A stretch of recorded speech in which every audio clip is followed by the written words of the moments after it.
Hi guys, Akhil bro എന്ന YouTube ചാനലിലേക്ക് എല്ലാവർക്കും സ്വാഗതം. അപ്പോൾ നമ്മുടെ ബിഗ് ബോസ് മലയാളം സീസൺ 7 തുടങ്ങാൻ ഇനി ഏതാനും മണിക്കൂറുകൾ അല്ലെങ്കിൽ ഏതാനും നിമിഷങ്ങൾ മാത്രമേ അവശേഷിക്കുന്നുള്ളൂ. അപ്പം നമ്മുടെ കുറെ പ്രേക്ഷകരുടെ ഇടയിൽ കുറെ ചോദ്യമുണ്ട്. ആരൊക്കെയാണ് ഇതിനുള്ളിൽ കയറി പറ്റിയത്? പലയിടത്തും പല പ്രഡിക്ഷൻ ലിസ്റ്റ് പറഞ്ഞിട്ടുണ്ടെങ്കിലും ആരൊക്കെയാണ് കൺഫേം ആയിട്ട് കയറിയിട്ടുള്ളതെന്ന് അവർക്ക് അറിയില്ല. അപ്പോൾ അതിനുള്ള ചോദ്യത്തിനുള്ള ഒരു ഉത്തരമായിട്ടാണ് നമ്മൾ ഇങ്ങനെ ഒരു വീഡിയോ ചെയ്യുന്നത്. അപ്പോൾ ഈ വീഡിയോ കാണുന്ന ആരെങ്കിലും സബ്സ്ക്രൈബ് ചെയ്തില്ലെങ്കിൽ ദയവ് ഇത് സബ്സ്ക്രൈബ് ചെയ്ത് കാണുക. കാരണം നിങ്ങൾക്ക് ബിഗ് ബോസ് സംബന്ധമായിട്ടുള്ള എല്ലാ ന്യൂസ് അപ്ഡേറ്റുകളും അതോടൊപ്പം തന്നെ വോട്ടിംഗ് റിസൾട്ടുകളൊക്കെ അറിയുന്നുണ്ടെങ്കിൽ ഈ ചാനൽ സന്ദർശിക്കുക. അപ്പം ദ ഗല്ലി ബ്രോ എന്ന് പറഞ്ഞ് അടിച്ചു കൊടുത്താൽ മതി. അപ്പോൾ ആരെങ്കിലും സബ്സ്ക്രൈബ് ചെയ്തില്ലെങ്കിൽ ദയവ് ഇത് ചാനൽ സബ്സ്ക്രൈബ് ചെയ്യുക. ഏതായാലും നമുക്ക് വീഡിയോയിലേക്ക് പോകാം. നമ്മൾക്ക് മൊത്തം 20 പേരാണ് അതിൻ്റെ ഉള്ളിൽ കയറിയിരിക്കുന്നത്. അപ്പോൾ 19 പേരെ കുറിച്ചിട്ടാണ് ഞാൻ പറയാൻ പോകുന്നത്. ഇത് കൺഫേംഡ് ആണ്. ഷൂട്ട് കഴിഞ്ഞ് അതിനുള്ളിൽ കയറിയ വ്യക്തികളെ കുറിച്ചിട്ടാണ് പറയാൻ പോകുന്നത്. എന്തായാലും ആദ്യം കയറിയത് ഒരു കോമഡറാണ്. മൈജി കോണ്ടസ്റ്റന്റിന്റെ ഭാഗമായിട്ട് സെലക്ട് ചെയ്യപ്പെട്ടുള്ള അനീഷ് ടി. ഞാൻ ഇന്നലെ ഒരു വീഡിയോ ചെയ്തിട്ടുണ്ടായിരുന്നു. ഒരു കർഷകനാണ് പുള്ളി. തൃശ്ശൂരിൽ നിന്നാണ് വരുന്നത്.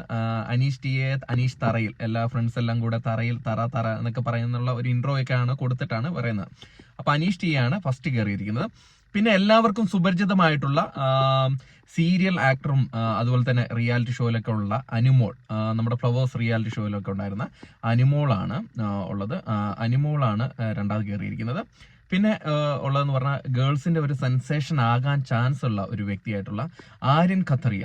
അപ്പം ആര്യൻ ഖത്തറിയ എന്ന് പറയുന്നത് ഇൻട്രോ തന്നെ കൊടുത്തിരിക്കുന്ന മലയാളികടയിലുള്ള ഒരു രൺബീർ കപൂർ ഒരു കട്ടുള്ള ഒരു വ്യക്തി എന്നുള്ള രീതിയിലാണ് കൊടുത്തിരിക്കുന്നത്. പിന്നെ കോമഡിക്ക് കുറച്ച് പ്രാധാന്യം കൊടുക്കാൻ വേണ്ടിയിട്ട് നമ്മുടെ കലാഭവൻ സരികനെ എല്ലാവർക്കും അറിയാം. പല ഷോകളിലും സ്കിറ്റ് ചെയ്തുകൊണ്ടിരുന്ന കലാഭവൻ സരികയാണ് വന്നിട്ടുള്ളത്. പിന്നെ ആർ ജെ ആയിട്ടുള്ള ബിൻസി കേട്ടോ. ആർ ജെ ബിൻസി കോട്ടയം സൈഡിൽ നിന്നുള്ള ഒരു ആർ ജെ ആണ്. ഇൻസ്റ്റഗ്രാം ഒക്കെ യൂസ് ചെയ്യുന്നവർക്ക് അധികം അറിയായിരിക്കും ആർ ജെ ബിൻസിനെ കുറിച്ചിട്ട്. പിന്നെ അക്ബർ ഖാൻ ആണ്, അതായത് പാട്ടുകളെല്ലാം സ്വന്തം എഴുതി തിട്ടപ്പെടുത്തി പറയുന്ന അക്ബർ ഖാൻ.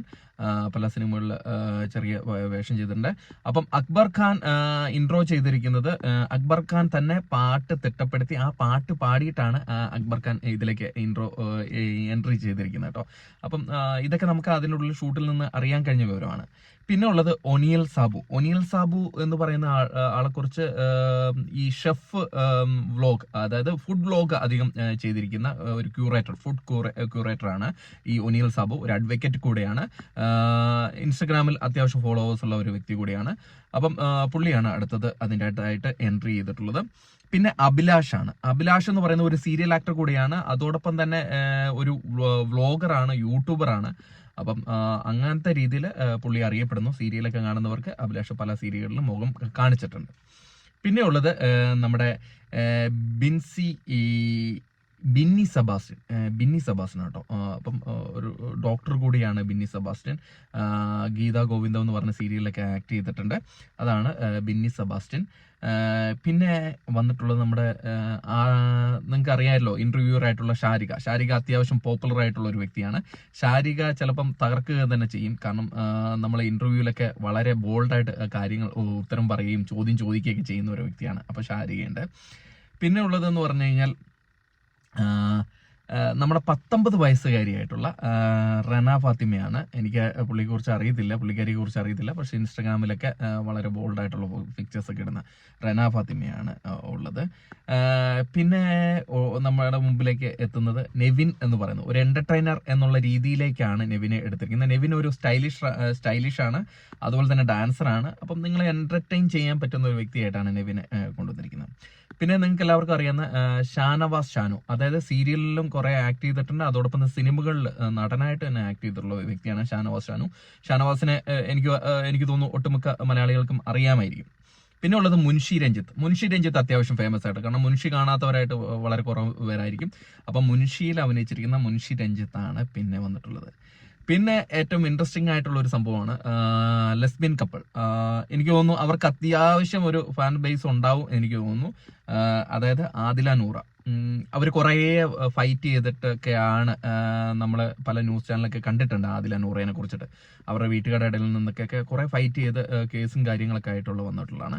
അവർ ഒരു ഒറ്റ കണ്ടസ്റ്റന്റ് ആണ്, 2 കണ്ടസ്റ്റന്റ് അല്ല, അവർ ഒറ്റ കണ്ടസ്റ്റന്റ് ആണ്. അവർക്ക് 2 പേർക്കും കൂടി ഒരു വോട്ടേ ഉള്ളൂ. നമ്മൾ വോട്ട് ചെയ്യുകയാണെങ്കിൽ അവർക്ക് 2 പേർക്കും കൂടെ ഉള്ള വോട്ടാണുള്ളത്. അപ്പൊ അതാണ് ആദില നൂറ. പിന്നെ ഉള്ളത് ഗസൽ തക്രാൽ, അതായത് ബിഗ് ബോസ് ഹിന്ദി സീസൺ 9 എന്തോ വന്നിട്ടുള്ള പാതി മലയായിട്ടുള്ള ഒരു ബോൾഡായിട്ടുള്ള വളരെ എന്താ പറയാ ബോൾഡായിട്ട് ഡ്രസ്സിങ്ങും അതുപോലെ തന്നെ ബോൾഡായിട്ടുള്ള ഫോട്ടോഷൂട്ടൊക്കെ നടത്തിയിട്ടുള്ള ഗസൽ തക്രാലാണ് അടുത്തൊരു അത് സെൻസേഷൻ ആവാൻ പോകുന്നു എന്ന് തന്നെ എനിക്ക് തോന്നുന്നു. കാരണം മലയാളികൾക്കിടയിൽ ഒരു ഫാൻ ബേസ് ഉണ്ടാക്കാൻ പറ്റും എന്ന് തോന്നുന്നു. പിന്നെ ഉള്ളത് ശൈത്യ സന്തോഷ്. ശൈത്യ സന്തോഷ് എന്ന് പറയുന്നത് ഒരു സെലിബ്രിറ്റി, അതായത് റിയാലിറ്റി ഷോയിലൂടെയൊക്കെ വന്നിട്ടുള്ള ഒരു വ്യക്തിയാണ്, അഡ്വക്കേറ്റ് കൂടിയാണ് ശൈത്യ സന്തോഷ്. എനിക്ക് വലിയ പിടുത്തമില്ല, പുള്ളിക്കാരി കയറിയിട്ടുണ്ട്. പിന്നെ നമുക്ക് എല്ലാവർക്കും പരിചിതമായിട്ടുള്ള രേണുസുതി തകർക്കുവോ പൊളിക്കുവോ എന്നൊക്കെ നമുക്ക് നോക്കാം. ശാരികയും രേണുസുതിയൊക്കെ ചേരുവോ എന്തോ നമുക്കൊന്ന് കണ്ടെന്ന് കാണാം. രേണുസുതി കയറിയിട്ടുണ്ട്. പിന്നെ ലാസ്റ്റായിട്ട് കയറിയിട്ടുള്ള അപ്പാനി ശരത്ത് ആദ്യം മുതലേ നമുക്ക് പ്രഡിക്ഷൻ ലിസ്റ്റിൽ വന്നിട്ടുള്ള ഒരു വ്യക്തിയാണ്. അപ്പാനി ശരത്താണ് കയറിയിട്ടുള്ളത്. അപ്പൊ ഇത്രയും പേര്, അതായത് 20 പേരിൽ ആദില നൂറ ഒറ്റ കണ്ടസ്റ്റന്റ് ആണ്. അങ്ങനെ 19 പേര് കയറിയിട്ടുള്ളത്. ഇത് കൺഫേംഡ് ആയിട്ടുള്ള കാര്യമാണ്.